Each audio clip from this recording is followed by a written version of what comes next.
जिस तरह अल्लाह करीम ने हमें रसूलों में आला रसूल अता फरमाया, किताबों में आला किताब अता फरमाई, इसी तरह अल्लाह ताला ने दिनों में से आला दिन हमें इस उम्मत मुस्तफ़ा सल्लल्लाहु अलैहि वसल्लम को अता फरमाया।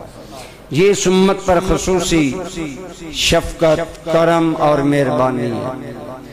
अब चाहिए कि ये उम्मत इस दिन की कदर करे।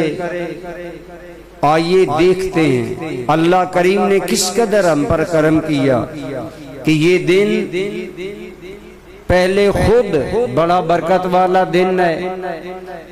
आपके और मेरे करीम आका सल्लल्लाहु ताला अलैहि वसल्लम की हदीस पाक है कि जुमातुल मुबारक का दिन, जिन दिनों में सूरज तलू होता है ना, उन दिनों में कोई दिन अल्लाह ने जुमा जैसा फजीलत वाला दिन नहीं पैदा फरमाया।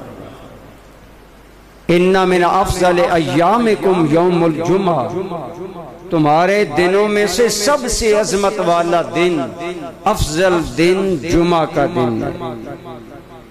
एक और रिवायत में आप सल्लल्लाहु अलैहि वसल्लम ने इरशाद फरमाया कि जुमा का दिन इस कदर अफजलियत वाला और बुजुर्गी वाला है कि फरमाया ईद उल फित्र और ईद उल अज़हा से भी ये दिन ज्यादा अल्लाह ने तुम्हारे लिए फजीलत और बुजुर्गी वाला दिन बनाया है। गोया मवाज़नतन बताया कि वो दिन भी बड़े अजमत वाले, वो दोनों दिन ईद के दिन हैं, ईद उल फित्र और ईद उल अज़हा। लेकिन इसके बारे में अलहदा फरमाया कि जुमा मुसलमानों के लिए ईद का दिन है। उसे अल्लाह ताला की इनायात और मेहरबानियों पर खुश होना चाहिए कि अल्लाह ताला ने उन्हें ये दिन अता फरमाया।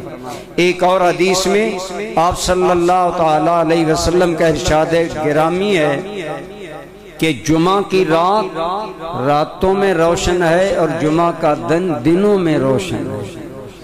इसकी रात भी रोशन, इसका दिन भी रोशन, ये सारा ही बरकत वाला।